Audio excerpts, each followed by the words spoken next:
할렐루야. 11월 둘째 주일 아침입니다. 귀한 예배 함께 하신 여러분 모두를 주님의 이름으로 환영합니다. 이제 우리 마음을 정돈하시고 다 함께 기도하심으로 2020년 11월 8일 주일 예배를 하나님 앞에 드리시겠습니다.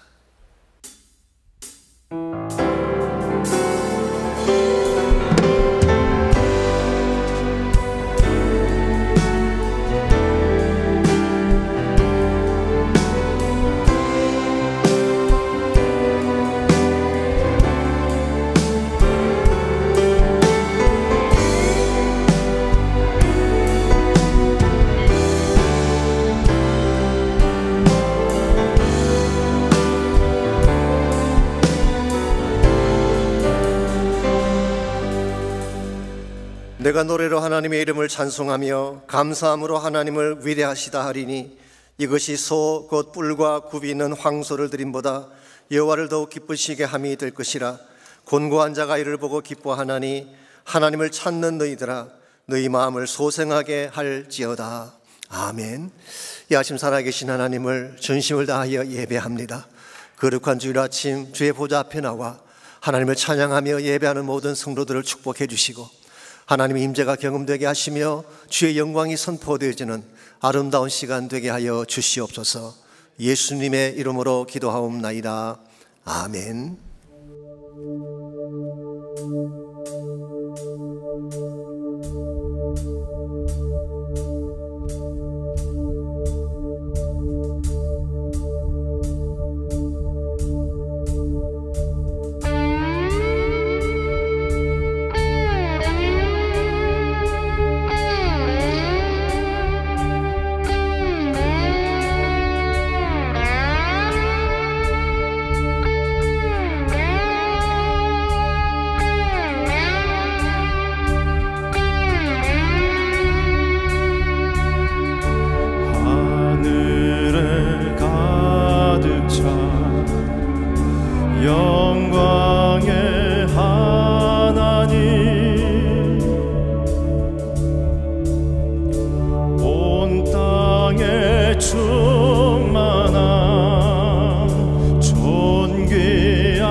항상 기뻐하라.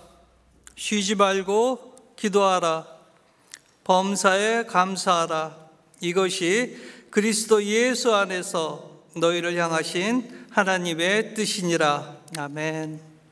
하나님 감사합니다. 저희를 사랑하사 복된 주일을 허락하여 주시고 광야 예배로, 온라인 예배로 우리를 불러 모아 주셔서 우리를 비천한 가운데서도 기억해 주신 이에게 감사하며 코로나라는 크나큰 대적에게서 건지신 이에게 감사하며 하나님의 인자하심이, 우리를 사랑하심이 영원함을 찬송하며 경배하기 위해 하나님의 임재가 있는 이 자리에, 이곳에 예배자로 불러주심을 감사드립니다. 환경을 보면 기뻐할 수 없지만 주님을 보면 항상 기뻐할 수 있고, 주 성령 내 안에 있으니 쉬지 않고 기도할 수 있으며, 어떤 조건과 환경에 따라 감사드리는 것이 아니라 하나님의 언약은 반드시 성취된다는 믿음으로 나아가게 하시니 감사드립니다. 하나님의 임재가 있는 귀한 성령의 시간으로 이 시간 이곳을 복되게 하여 주옵소서.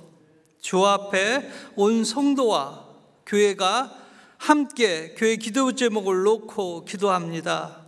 먼저 복음과 선교가 회복되며 우리의 영성이 회복되길 기도합니다.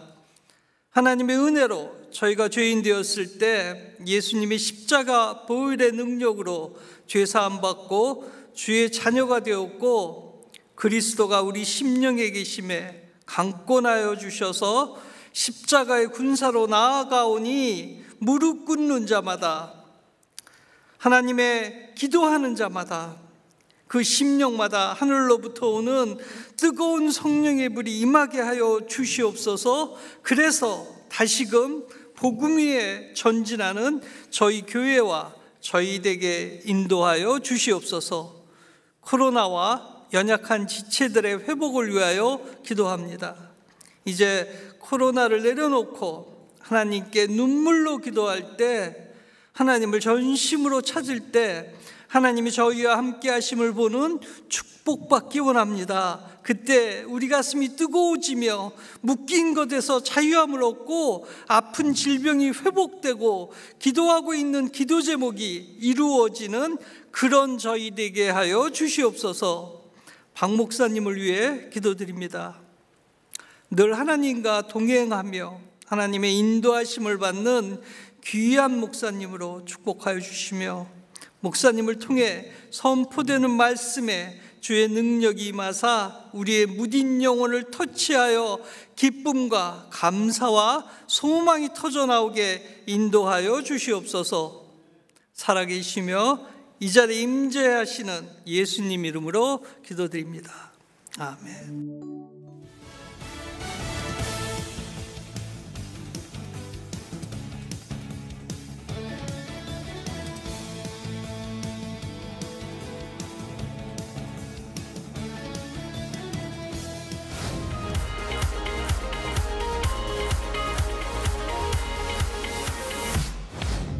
오는 11월 26일 오전 10시 30분에 추수감사절 연합예배가 있습니다.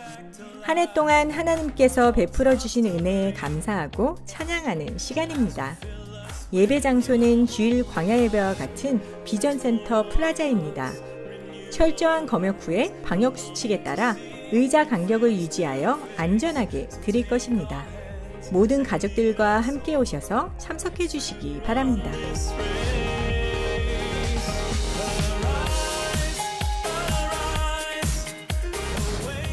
추수감사절을 맞이하여 오는 11월 21일 프레즈노 몽족 1일 단기 선교를 출발합니다. 현지 몽족 통역 1명과 함께 7개의 선교팀들을 만들어 방문 전도하며 사랑의 패키지를 나눌 것입니다.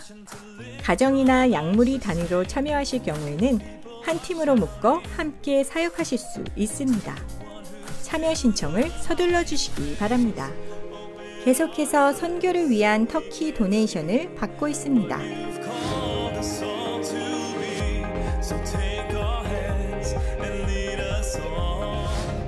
오늘부터 목자들과 함께 리더십 기도회가 진행됩니다. 주일 오전 11시 30분 비전센터 본당에서 모든 리더들과 함께 참석해 주시기 바랍니다. 리더들이 먼저 회개하며 하나님의 얼굴을 구할 때 놀라운 회복의 역사가 나타날 것입니다. 주님의 몸된 교회가 영적으로 회복되며 유리하며 방황하는 양들에게 큰 힘이 될 것입니다. 주님 안에서 행복한 한 주 보내시길 바랍니다. 오늘 귀한 주일 예배 함께 하신 여러분 모두를 다시 한번 주님의 이름으로 환영합니다. 가정에서 또 여러 처소에서 온라인으로 예배하시는 모든 분들도 진심으로 환영합니다. 어디에서 예배를 드리시든 주님의 영광된 임재가 있고 또 은혜가 넘쳐나시기를 축원합니다. 광고에서 보신 것처럼 이번 추수감사절 예배를 예전처럼 땡스기빙 데이에 교회에서 드리려고 합니다. 조금 장소적인 제한은 있을지 모르지만 우리 광야에서 예배 드리듯이 그렇게 예배를 준비하려고 합니다.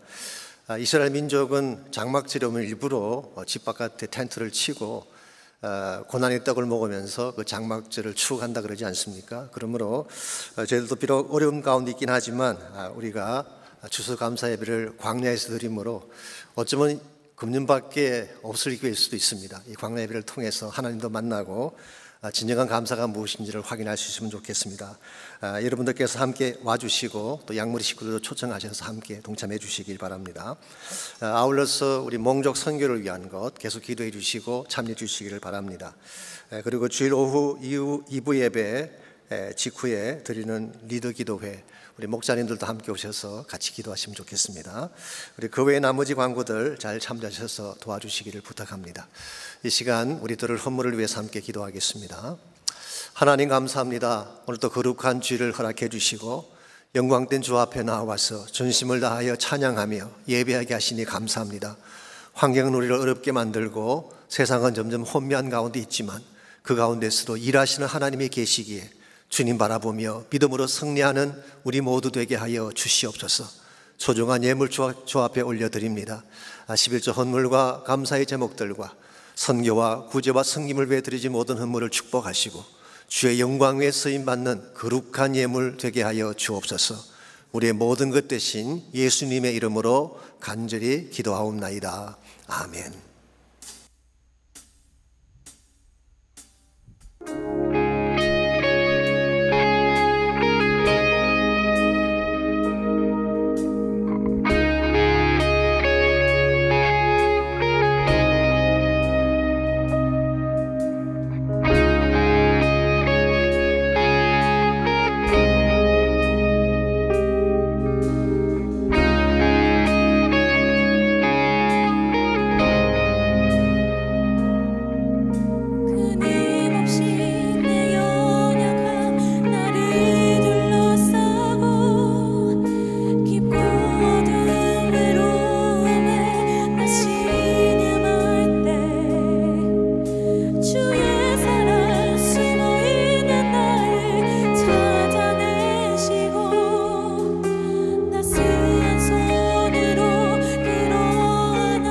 주시네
정녕 무엇이 중요한가? 고린도후서 13장 1절로 5절까지 말씀입니다. 내가 이제 세 번째 너희에게 가리니 두세 증인의 입으로 말마다 확정하리라. 내가 이미 말하였거니와 지금 떠나 있으나 두 번째 대면하였을 때와 같이 전에 죄 지은 자들과 그 남은 모든 사람에게 미리 말하노니 내가 다시 가면 용서하지 아니하리라. 이는 그리스도께서 내 안에서 말씀하시는 증거를 너희가 구함이니 그는 너희에게 대하여 약하지 않고 도리어 너희 안에서 강하시니라. 그리스도께서 약하심으로 십자가에 못 박히셨으나 하나님의 능력으로 살아계시니 우리도 그 안에서 약하나 너희에게 대하여 하나님의 능력으로 그와 함께 살리라. 너희는 믿음 안에 있는가? 너희 자신을 시험하고 너희 자신을 확증하라. 예수 그리스도께서 너희 안에 계신 줄을 너희가 스스로 알지 못하느냐? 그렇지 않으면 너희는 버림받은 자니라. 아멘. 우리가 어렸을 때 읽었던 책 중에 글리브의 유행이라고 하는 소설이 있었죠. 만화로도 나오고 영화로도 나왔습니다마는 원래 이 책은 18세기 영국의 문학가인 조나단 스위트가 쓴 풍자 소설입니다. 그게 보면은 소인국이 나옵니다. 키가 6인치밖에 안 되는 작은 사람들의 나라입니다. 그런데 그 나라에 전쟁이 일어나서 3년 동안을 싸우면서 많은 사람들이 죽임을 당하게 됐습니다. 이유가 무엇인지 아십니까? 계란을 까먹을 때 계란의 넓은 부분을 먼저 깨뜨려 먹느냐 아니면 좁은 쪽을 먼저 깨뜨려 먹느냐, 이것 때문에 일어난 전쟁이라고 합니다. 이렇게 싸우게 된 데는 다음과 같은 배경이 있습니다. 소인국 국왕의 할아버지가 어린 시절 계란의 크고 둥근 쪽으로 구멍을 내다가 손가락을 다쳤습니다. 그래서 앞으로 계란을 깔 때는 작고 뾰족한 쪽으로만 까라고 하는 법령을 내리게 됐어요.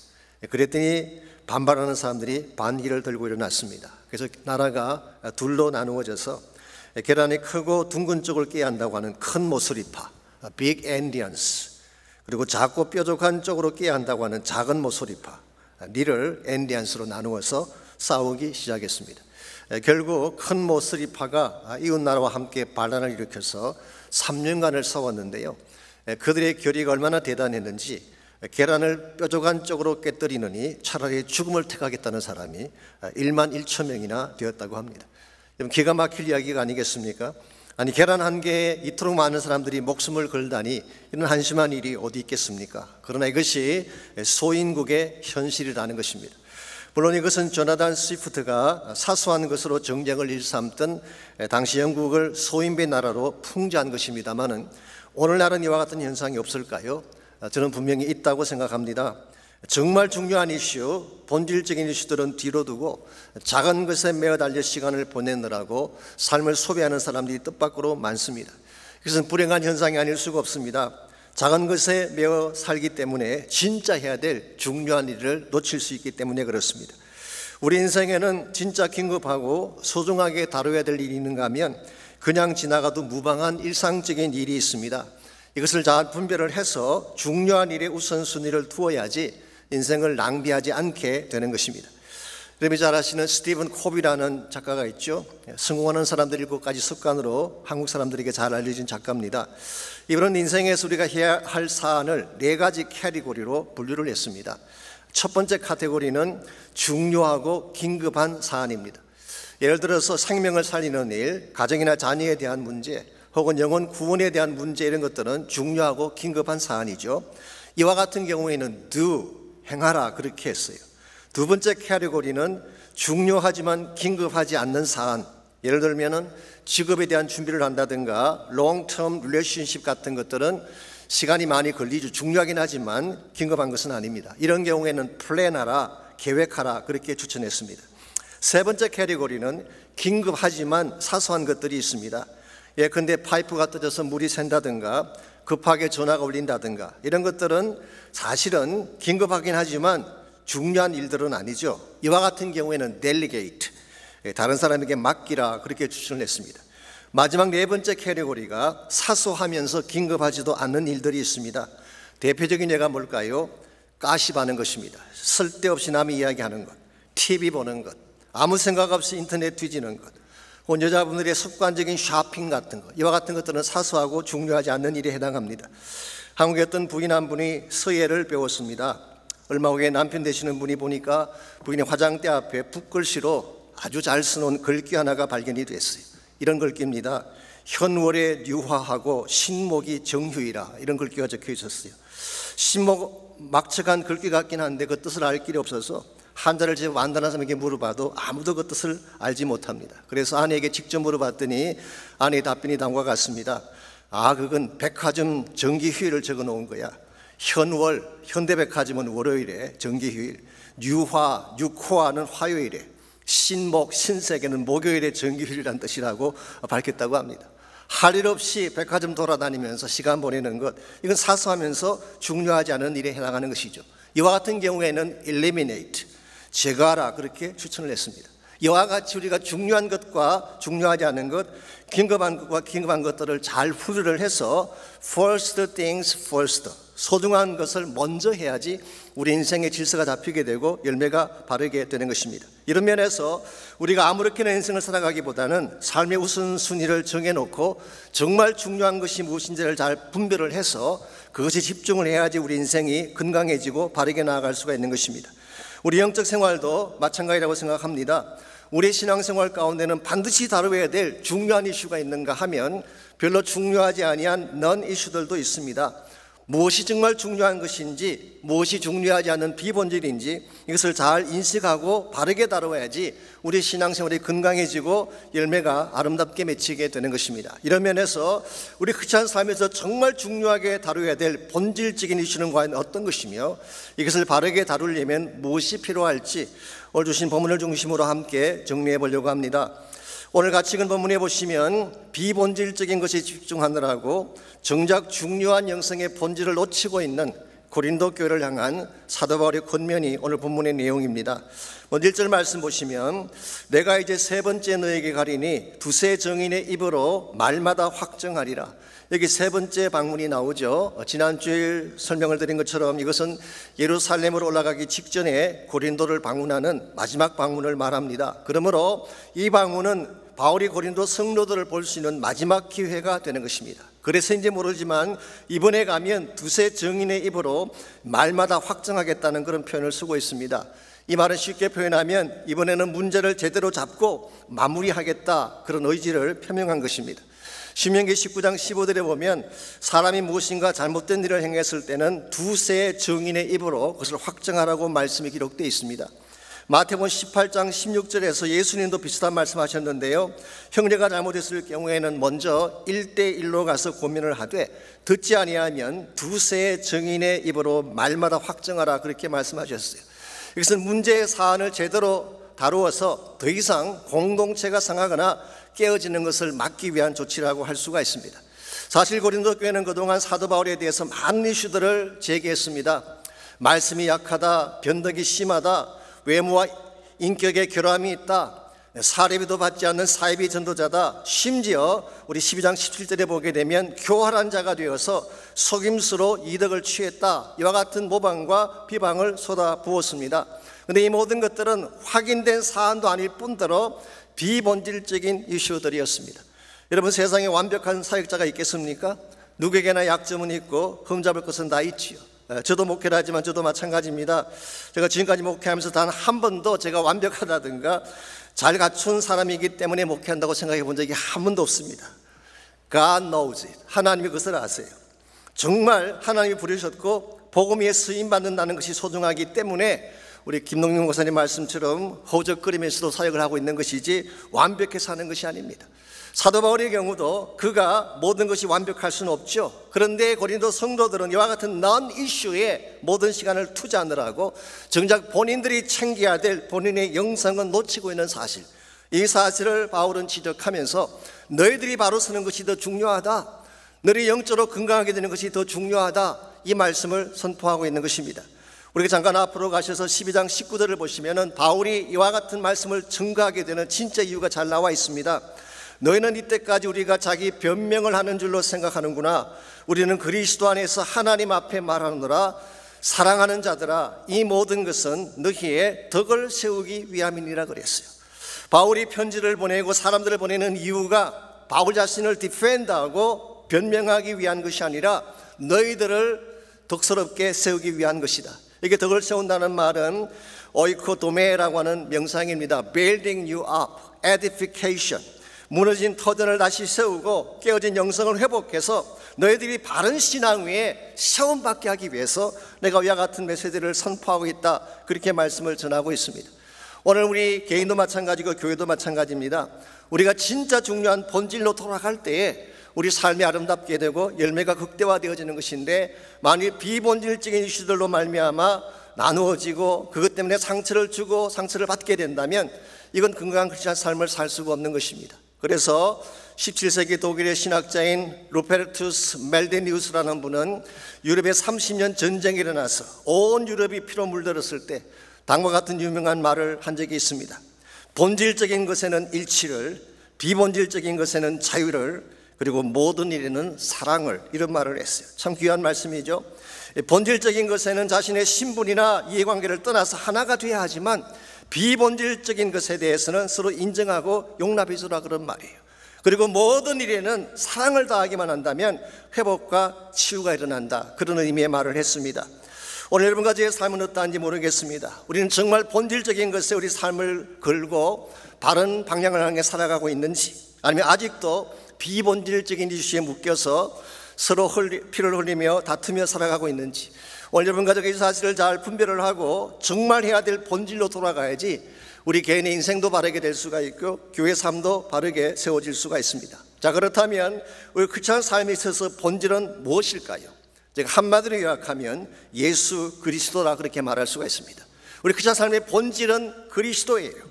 왜냐하면 그리스도 안에 하나님의 모든 비밀이 담겨져 있고 그리스도 안에 생명과 구원과 천국의 소망이 다 담겨져 있기 때문에 예수 만나는 것이 크리스찬 삶의 본질이에요.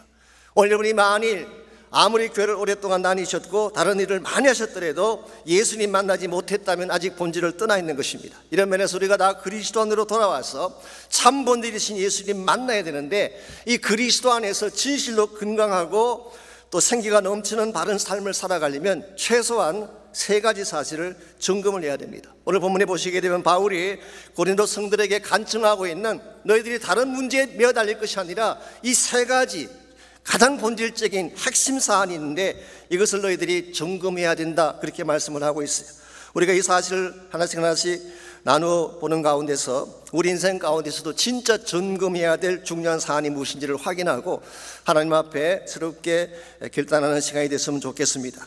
첫 번째로 우리가 건강한 삶을 살기 위해 점검해야 될 첫 번째 사안은 죄악의 문제에 대한 것입니다. 죄에 대한 문제가 우리가 제일 먼저 체크해야 될, 점검해야 될 문제입니다. 바울은 고린도 성도들이 다시 영적으로 건강한 모습으로 돌아가기를 원했습니다. 그러려면 1차적으로 다뤄야 될 문제가 있어요. 그게 바로 죄에 대한 문제입니다. 죄를 간과한 상태에서는 다른 무엇을 해도 참된 회복은 일어나지 않기 때문에 바울은 이 문제를 심각하게 다루기를 원했습니다. 그래서 2절 말씀 잠깐 보시기 바랍니다. 좀 단호한 듯 느껴지는 바울의 메시지를 2절에서 읽어볼 수가 있습니다. 내가 이미 말하였거니와 지금 떠나 있으나 두 번째 대면하였을 때와 같이 전에 죄 지은 자들과 그 남은 모든 사람에게 미리 말하노니 내가 다시 가면 용서하지 아니하리라 그랬어요. 여기 두 번째 대면할 때가 언제를 말하는 것일까요? 아픔의 방문을 말하는 것입니다. 면전에서 쫓겨날 정도로 수모를 당했던 방문, 그때에 바울에게 죄를 범했던 사람들이 있는데 내가 이번에 다시 가면 그냥 두지 않겠다. 영어 성경 보시면 I will not spare them, 그들을 그냥 내버려 두지 않겠다, 아주 스트롱한 말씀을 적고 있습니다. 윌리엄 바클레는 오늘 본문을 이렇게 해석을 했어요. 약의 처방으로 안 된다면 이젠 수술 칼을 댈 수밖에 없다, 그런 의미로 해석을 했습니다. 즉 잘라낼 것은 잘라내야 된다, 그런 뜻이죠. 자, 왜 바울이 이토록 이 문제를 스트롱하게 다루고 있는 것일까요? 여러분이 아시는 바대로 기독교는 사랑과 용서의 종교 아닙니까? 그런데 자꾸 잘라내고 내치기만 해서 되겠어요? 품어야 되는 것이 맞는 것 아니겠습니까? 맞습니다. 기독교 핵심은 사랑이고 품는 것입니다. 그러나 정말 품고 사랑하기 위해서는 먼저 뭘 해야 될까요? 죄를 잘라내야 하는 것입니다. 이것을 먼저 하지 아니하면 진정한 차원의 회복은 불가능한 것입니다. 예를 들면 이런 것입니다. 암에 걸린 환자를 치료하는 의사가 환자의 몸에 칼을 대는 이유가 뭘까요? 환자가 아파하고 두려워한데도 불구하고 그 몸에 칼을 대고 환부를 잘라냅니다. 그 이유가 뭘까요? 그냥 두면 그 암덩어리 때문에 환자가 죽기 때문에 그런 것입니다. 사실은 그것이 환자를 사랑하는 최선의 길이 된 것입니다. 이런 면에서 죄 문제는 철저하게 다룰수록 우리에게 축복이 되는 것입니다. 여러분 잘 아시는 휴스턴에 있는 MD 앤더슨 암센터가 있죠. 이 암센터가 31년째 세계 1위의 명성을 얻고 있는데 그 이유가 뭔지 아십니까? 그 병원에는요, 암 수술을 할 때 어그레시브하게 합니다. 철저하게 도려내기 때문에. 죄도 마찬가지인 것입니다. 죄는 암과 같은 것이어서 그냥 두면 둘수록 우리를 상하게 하고 결국은 죽게 만드는 것입니다. 더구나 죄라고 하는 것은 자기만 죽이는 것이 아니라 누룩처럼 번져서 공동체를 상하게 만드는 것이기 때문에 바울은 이것을 단호하게 다루기를 원했던 것입니다. 그럼에도 불구하고 오늘날 많은 사람들이 죄 문제를 깊이 하려고 하는 경향이 있습니다. 딴 문제는 몰라도 죄에 대해서 설교하면 싫어하는 경향이 있어요. 그러다 보니까 강단에서 죄에 대한 말씀이 좀 사라져가고 죄라는 단어가 점점 자취를 감추는 현상을 보게 됩니다. 그래서 죄라는 단어 대신에 상처라는 단어를 쓰게 되죠. 이 상처라는 말을 쓰게 되면 당신 잘못이 아니야, 너도 빅팀이야, 이런 의미를 담고 있는 것입니다.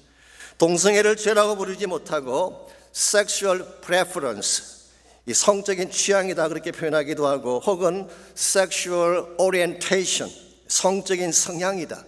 사실 LGBT 사람들은 이 두 번째 단어를 더 선호한다고 합니다. 즉 동성애는 죄가 아니라 태생적인 본성이다, 이 사실을 강조하기 위함이죠. 미국의 어떤 목사님은 도둑질이라는 단어를 쓰면 사람들이 부담스러워하니까 영어로 이렇게 표현을 했습니다. Non-traditional way of shopping, 비전통적인 쇼핑 방식. 여러분, 죄를 이렇게 미화한다고 해서 죄가 죄 아닌 것이 될까요? 아무리 미화를 하든 아무리 다른 식으로 표현을 하든 죄는 죄인 것입니다. 죄는 우리를 죽이는 것이고 우리 인생을 파괴하는 것이기 때문에 하나님은 죄 문제를 심각하게 다루셨어요. 얼마나 심각하게 다루셨는지 아십니까? 자기 아들 독자 예수를 십자가에 죽일 정도로 시리어스하게 다룬 것이 하나님의 방법이에요. 오늘 여러분과 제가 기억해야 될 중요한 사실이 여기 있습니다. 죄는 그냥 지나가는 것이 아닙니다. 죄는 반드시 대가 지불을 해야 되는데 그 대가 지불은 죽음이에요. 예수님께서 이와 같은 대가 지불을 대신 주신 사건이 바로 2000년 전 갈보리 언덕에서 일어난 십자가 사건입니다. 여러분, 십자가에는 죄를 간과할 수 없는 하나님의 공의와 그럼에도 불구하고 우리를 죄에서 건져내야 되는 하나님의 사랑이 동시에 담겨져 있습니다. 그래서 십자가가 위대한 것입니다. 오늘 여러분이 정말 본질로 돌아가기를 원한다면 제일 먼저 해야 될 것이 십자가의 주님을 만나야 하는 것입니다. 그 흘린 보혈을 통해서, 그 피뿌림을 통해서 내 마음속에는 죄악이 씻겨져 나갈 때에 참된 생명과 자유가 우리에게 주어지게 되는 것입니다. 혹시 여러분 가운데 아직도 죄를 가슴에 품은 채 고통 중에 사는 분이 계시나요? 가슴이 움켜잡는다고 해서 죄가 떠나가는 것은 아닙니다. 참된 죄의 해결자이신 예수님께 나가시기 바랍니다.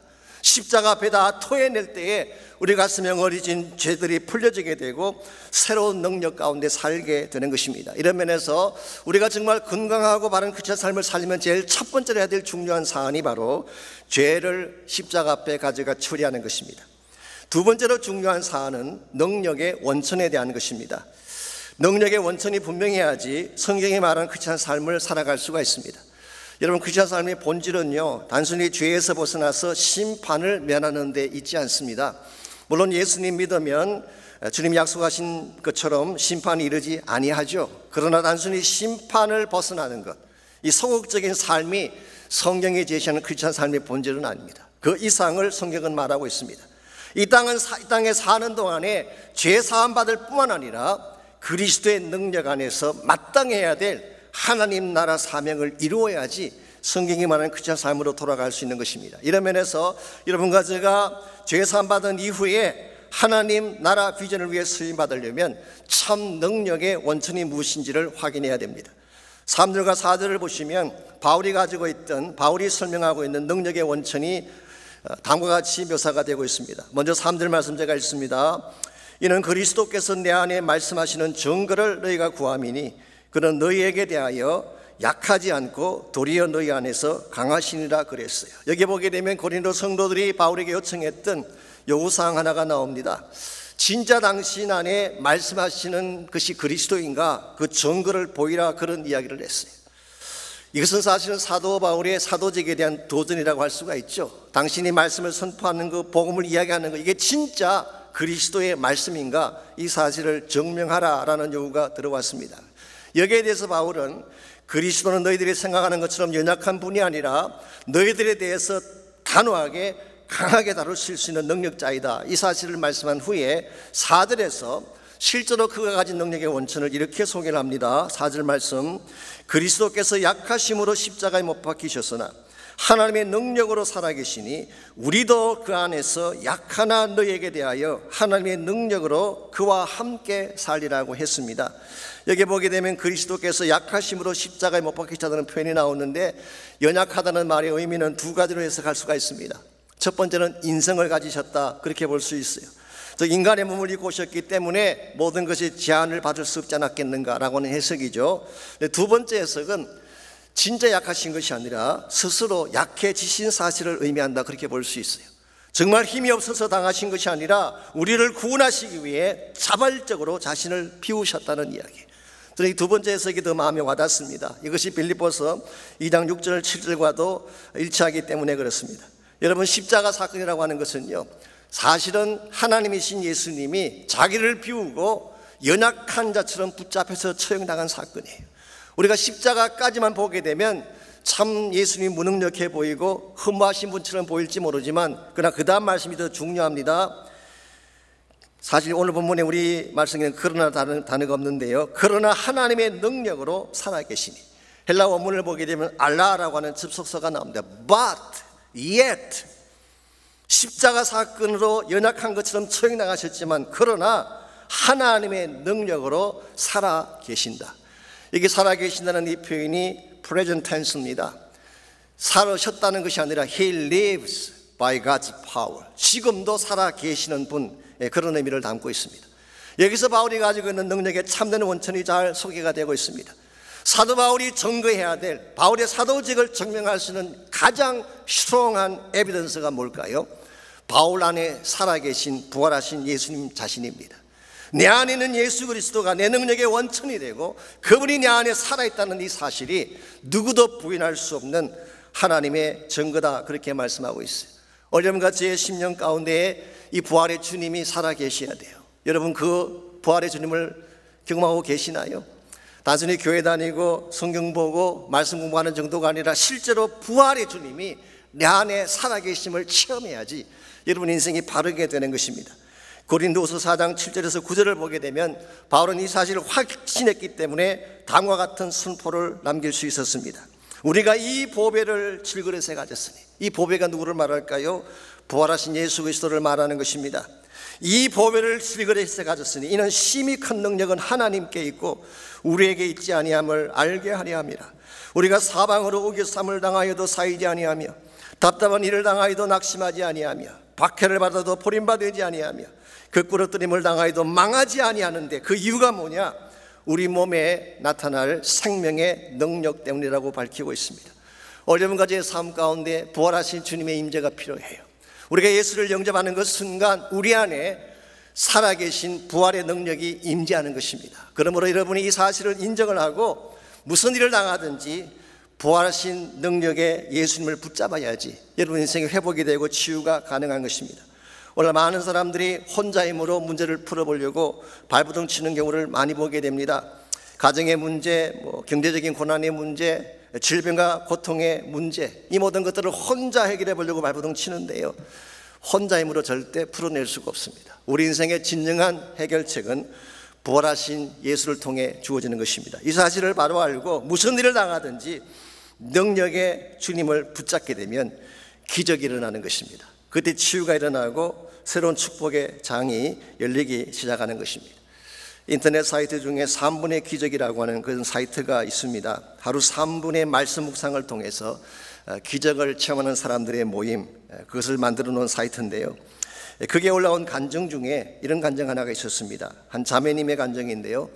이 자매님은 평탄하게 한국에서 문제 없이 사시던 분이었던 것 같습니다.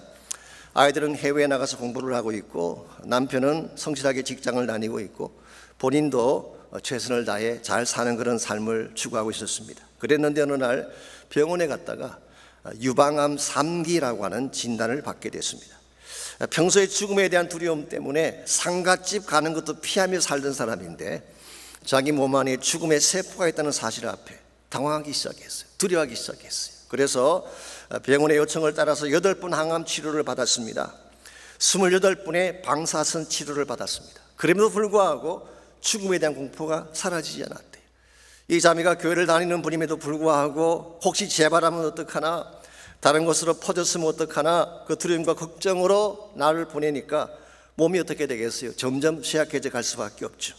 그러던 날 마태복음 14장 31절을 읽다가 이분이 깜짝 놀라게 됩니다. 거기 보게 되면 주님이 풍랑 속에 빠져가던 베드로를 손으로 잡아주시며 하신 말씀이 나와요.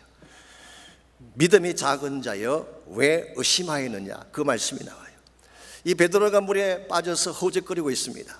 베드로의 생각에는 본인이 허우적거리면 물에서 빠져나올 줄 알았지만 no way, 허우적거린다고 빠져나올 수 있는 것이 아닙니다. 그때 예수님께서 손을 내미셔서 베드로를 붙잡으며 하신 말씀이 믿음이 적은 자여 왜 의심하였느냐. 쉽게 표현하면 믿음으로 예수를 붙잡지 않는 것에 대한 책망을 말씀한 것입니다. 이 사실을 깨달은 이 자매님이 내가 그동안에 주님의 손은 붙잡지 않고 혼자 두려움 속에서 고통을 당하고 있었구나. 그래서 그때부터 이분이 매일 교회 홈페이지로 들어가서 하나님 말씀을 듣고 기도하고 찬양하는 삶을 시작했습니다. 항암 치료 때문에 좀 몸은 힘들었지만 스케줄을 조정해 가면서 지체들의 모임에 나가서 함께 교제하고 기도하기 시작했어요. 예수님의 손을 잡고 기도하며 찬양하는 시간을 계속 보내니까 어떤 현상이 일어나겠습니까? 당연히 마음속에 기쁨이 생기게 되고 능력의 임재를 경험할 수밖에 없죠. 그러니까 그때부터 회복이 일어나기 시작한 것입니다. 치유가 일어나기 시작한 것입니다. 심령 속에 부활의 생명이 일하는데 암세포가 어떻게 그것을 이길 수가 있겠어요? 결국은 이 종양이 점점 줄어가게 되고 나중에는 악성이 아니라는 판명까지 나오게 됐다는 그런 간증이었습니다. 사랑하는 성도 여러분, 우리 안에는 부활의 주님이 내재하고 계세요. 이미 하나님의 능력이 우리에게 주어진 것입니다. 이 능력을 붙잡을 때 초자연적인 역사들이 우리 삶을 통해 나타나는 것입니다. 이런 의미에서 이런 무슨 일을 당하든지 절대로 절망하시면 안 됩니다. 코로나 팬데믹 때문에 모든 것이 막혔다고 해서 주저하지면 안 되는 것입니다. 오히려 그럴수록 예배에 충성하시기 바랍니다. 기도하시기 바랍니다. 주님께 나와서 믿음의 능력으로 기도하며 부르짖으시기를 바랍니다. 그때 하나님이 우리를 고난 가운데서 건져내어 주시고 풍랑 가운데서 건져내어 주시는 것입니다. 이와 같이 여러분과 제가 건강한 크리스천 삶을 누리기를 정말 원한다면 1차적으로 해야 될 일이 뭘까요? 나의 죄를 십자가 앞에 가지고 나가서 처리하는 것입니다. 그래야지 우리 삶이 진정한 생명으로 나아갈 수가 있습니다. 두 번째 해야 될 일은 그리스도의 부활의 능력을 붙잡고 기도하며 살아가는 것입니다. 마지막 세 번째로 우리가 관심 가져야 될 중요한 사안이 구원의 선물에 대한 것입니다. 하나님이 우리에게 주신 구원의 선물에 대해서 우리가 어떤 반응을 보이느냐, 이것이 우리가 관심 가져야 될 본질적 사안이라고 할 수가 있습니다. 5절 말씀 보겠습니다. 너희는 믿음에 있는가? 너희 자신을 시험하고 너희 자신을 확증하라. 예수 그리스도께서 너희 안에 계신 줄을 너희가 스스로 알지 못하느냐? 그렇지 않으면 너희는 버림받은 자니라. 여기서 바울은 너희가 믿음 안에 있는가? 너희 자신을 테스트하고 컨펌하라, 그렇게 말하고 있습니다. 지금까지 고린도 교회는 비본질적인 이슈에 너무 많은 시간을 보내왔습니다. 그래서 바울의 구원면은 이런 것입니다. 오케이, 너희들이 나에 대해서 이런 이야기를 하건 저런 이야기를 하건 that's okay. 너희가 편을 갈라서 아볼로를 쫓아가건 나 바울을 쫓아가건 아니면 게바를 쫓아가건 that's fine. 그러나 너희들이 한 가지 꼭 확인해야 될 것이 있다. 너희들이 진짜 믿음 안에 있는가? 너희 자신을 테스트하고 컨펌해 보아라. 만일 그리스도가 너희 안에 계심을 확증하지 못한다면 굉장히 무서운 이야기입니다. You may be lost. maybe 버림받은 자일 가능성이 많다는 것입니다. 여러분, 그것은 대단히 중요하고 심각한 질문이 아닐 수가 없습니다. 저는 본질 중에 가장 중요한 본질이 여기 있다고 생각합니다. 정말 예수님이 내 안에 계시는가, 내가 믿음으로 주님을 영접했는가, 이 사실을 컨펌하고 확증하지 않게 되면 여러분은 마치 기초가 없는 집처럼 무너지게 되고 부서질 수밖에 없는 것입니다. 이런 면에서 우리가 정말 확인해야 될 것은 내 안에 그리스도가 계시는가. 사실 어떤 사람들은 교회를 오래 다니면 당연히 구원받은 걸로 생각을 하는데요, 죄송하지만 교회 다닌 것만으로 구원을 확정할 수가 없습니다. 어떤 분들은 교회 직분을 받는다든가 경력을 많이 쌓게 되면 구원받지 않았을까라고 생각하시지만 그것도 아닙니다. 아무리 큰 직분을 받아도 정말 예수님을 인격적으로 만나서 그분을 영접하지 아니하면 You may be lost.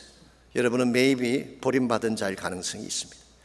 그러므로 우리 인생의 가장 중요한 과제는 바로 예수님을 나의 구원자로 영접하는 것입니다. 내 마음의 구원자로 초청하는 것입니다. 그래서 내가 그리스도 안으로 들어가서 그리스도와 함께 관계를 맺고 그분의 능력 가운데 살아갈 때에 우리 삶이 바른 궤도로 올라오게 되고 진정한 차원의 축복을 누릴 수가 있는 것입니다. 여기서 한 가지 짚고 넘어가야 될 사실이 있습니다. 여러분, 구원받는다고 하는 것과 구원을 확신한다고 하는 것은 사실은 뗄 수 없는 그런 관계이긴 하지만 엄격하게 말하면 다른 것입니다. 이 구원받는다고 하는 것은 그리스도를 믿음으로 구원받는 것, 하나님께 주시는 선물이죠. 그런데 구원을 확신한다고 하는 말은 그것을 받은 우리의 반응을 말하는 것입니다.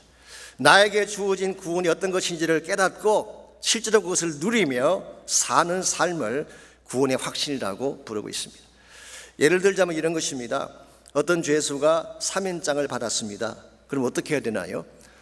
감옥에서 나와서 실제로 그에게 주어진 자유를 누려야지 사면장을 받은 의미가 있죠. 그런데 사면장을 받아 들고도 스틸 감옥 안에 계속 머물고 있다면 그에게 주어진 사면장의 축복은 본인의 소유가 될 수 없는 것입니다. 이게 구원의 확신을 가지지 못한 사람들의 현실이.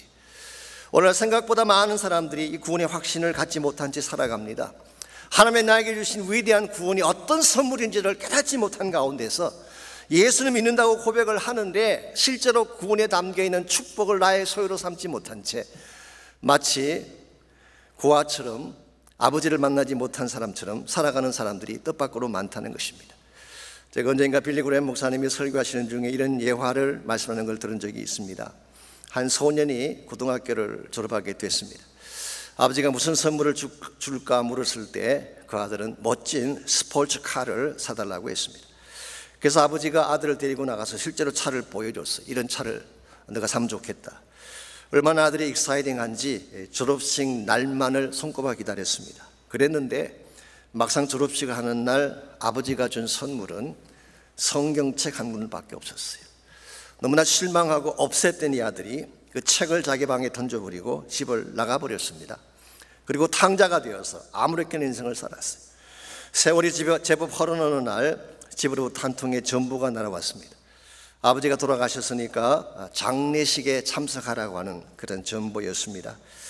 아들이 자기 집으로 돌아와 보니까 옛날에 자기 방이 그대로 보존이 되어 있고 자신이 던져버렸던 성경책이 테이블 위에 그대로 얹혀져 있었습니다.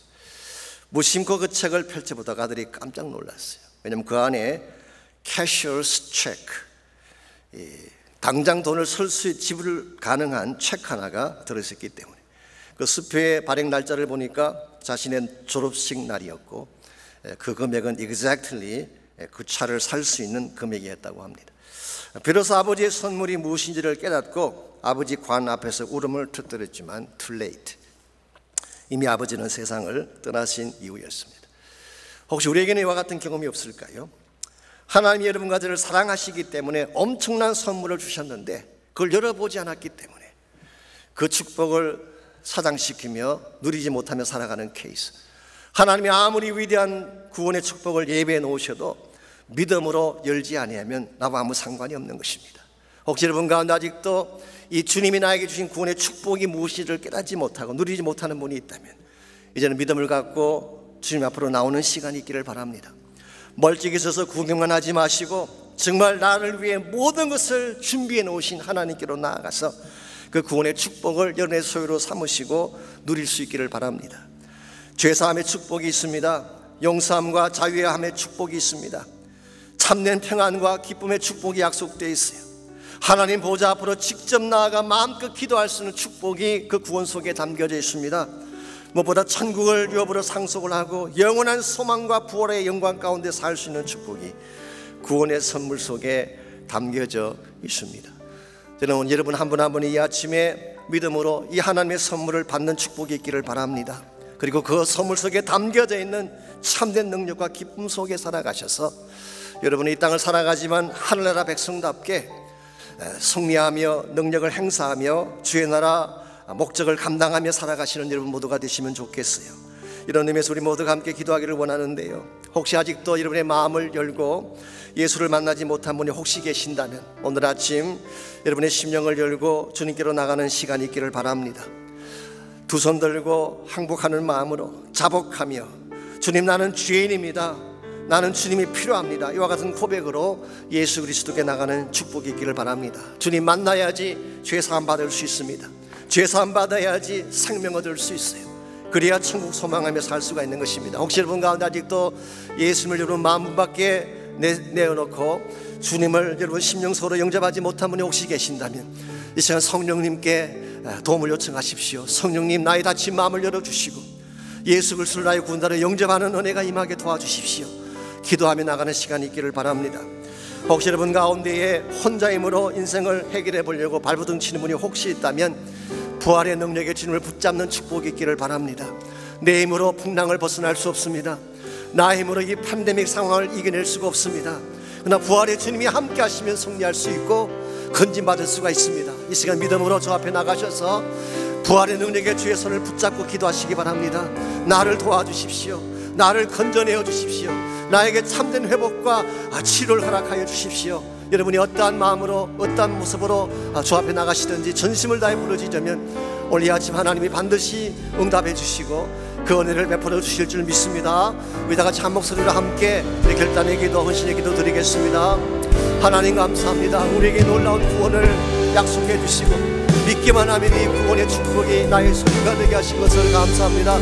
하나님 이와 같이 아름다운 선물을 준비해 두셨지만 아직도 이 선물을 열어보지 아니한 가운데 고통 가운데 아픔 가운데 절망 가운데 사는 분들이 있습니까? 이 아침 주에 성령님 그들의 마음을 컨택해 주시고 마음의 문을 열어주셔서 오직 우리의 유일한 소망이신 생명주이신 예수님 만나는 아름다운 축복이 있게 하여 주옵소서. 우리의 모든 고통도 우리의 모든 아픔도 주님께 나아갈 때 주님이 치료하시고 고쳐주시는 줄 믿습니다. 믿음으로 마음의 문을 열고 주께로 나가게 도와주시고 예수를 만남으로 말미암아 우리 심령 속에는 모든 문제들이 치원이 되어지고 하나님의 기쁨과 평강이 우리 마음을 가득 채울 수 있도록 은혜를 베풀어 주시옵소서.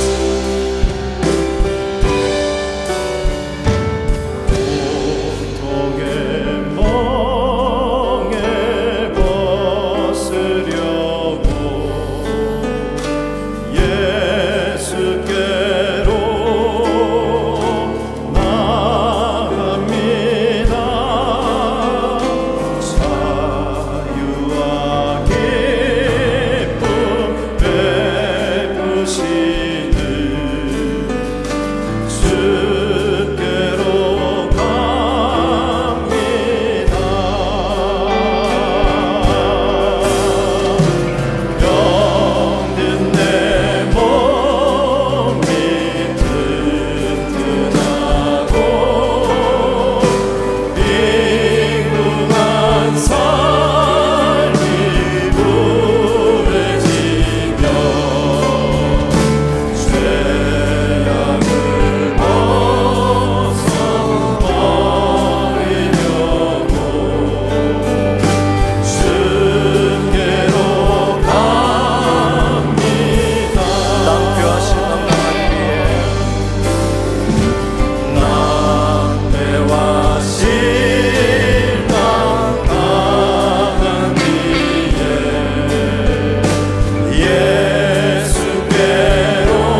하나님 감사합니다.